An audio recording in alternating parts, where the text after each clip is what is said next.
International Court of Justice, or the ICJ, has ordered Israel to halt its military assault in Rafah, a city in the southern Gaza. On the 24th of May, the ICJ in The Hague issued this ruling. However, the 15-judge bench did not call for a full ceasefire across Gaza. Here's everything you need to know about the case. The ICJ directed Israel to open the Rafah crossing as well, with Egypt to allow humanitarian aid to flow into Gaza.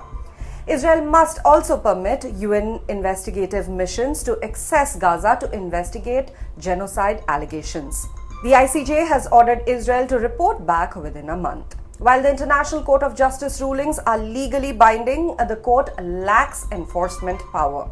Experts believe that this order could further isolate Israel internationally. This ruling stems from a case brought by South Africa against Israel in December 2023, accusing Israel of genocide in Gaza. Since the case began, the ICJ has issued several rulings. In January, it ordered Israel to prevent acts of genocide against Palestinians. In March, the court ruled that Israel must ensure timely delivery of basic food supplies to Palestinians in Gaza. The latest order responds to South Africa's urgent request on 10th of May for protection of Palestinians in Gaza from grave and irreparable violations of their rights due to Israel's ongoing assault. South Africa's application to the ICJ stated, and I quote, "The situation caused by the Israeli assault on Rafah and the extreme risk it poses to humanitarian supplies and basic services in Gaza." South Africa has also accused Israel of a brutal military attack on the sole remaining refuge for Palestinians in Gaza, while also blocking humanitarian aid. They called for an urgent ceasefire for the sake of humanity and to prevent further violations of the Genocide Convention. In a 13-2 majority decision, the ICJ ruled that Israel must immediately halt its military offensive and any other actions in Rafah that may inflict conditions of life that could bring about the physical destruction of the Palestinian group in Gaza, in whole or in part. The two dissenting votes came from Uganda and Israel.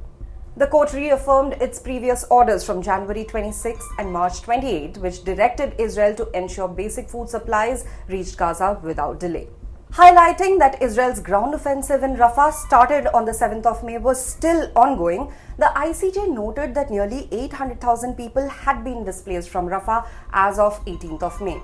The ICJ emphasized that the worsening conditions in Gaza required modifying earlier measures.